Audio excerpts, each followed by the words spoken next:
On a crisp, cool summer evening, one of my favorite things to do is to head downtown and watch a Major League Baseball game. From the smell of popcorn to the roaring screams of the vendors as they try to sell overpriced beer or cotton candy, being at a baseball park always brings me joy. Like every sports fan, the most exciting event to occur in a game is when your team scores. In baseball, this is done with a home run. One of my favorite sounds to hear at a baseball game is to hear the crack of the wooden bat as the ball is being blasted out into center field. In this project, I will be investigating the kinematics behind one of the top home runs from the 2019 season. The home run I will be investigating was hit by Bryce Harper after his return to the Washington Nationals park. This home run sparked particular interest in me because it was the return of Bryce Harper to the park where he originally started his career. Bryce Harper originally played on the Washington Nationals, where he was beloved by all fans.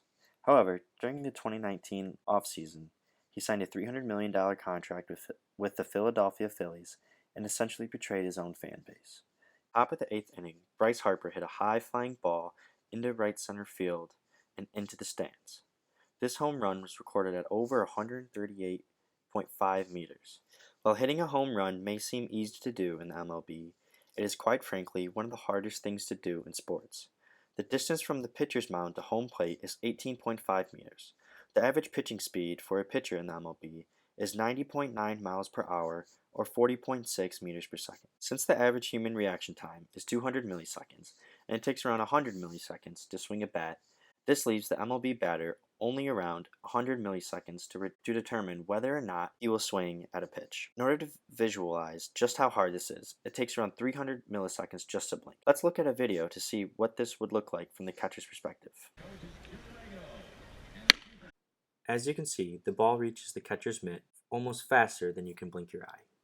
One way players can get an advantage over the pitcher is to predict where the pitch will be thrown based off of recent pitches or from information signaled to them from the dugout. Players will additionally swing early in order to increase their decision time of whether or not they will want to fulfill their swing for a given pitch. However, given all these factors, most of the times players do not make good contact with the ball and often send it flying high in the air just to be caught or too low just to be thrown at first base. This leads us into the discussion of launch angle. This is defined as the vertical angle at which the ball leaves a player's bat after being struck. A typical guideline goes as follows. A ground ball is usually hit at less than 10 degrees. A line drive is hit between 10 to 25 degrees.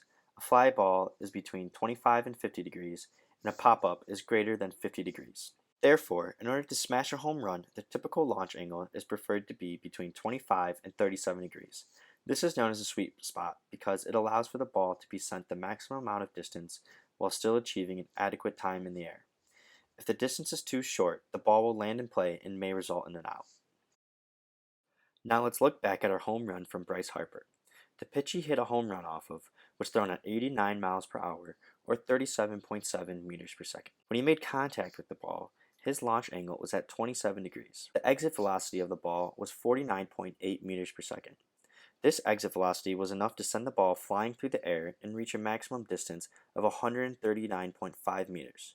This was 30 more meters than the required minimum to pass the ball over the wall.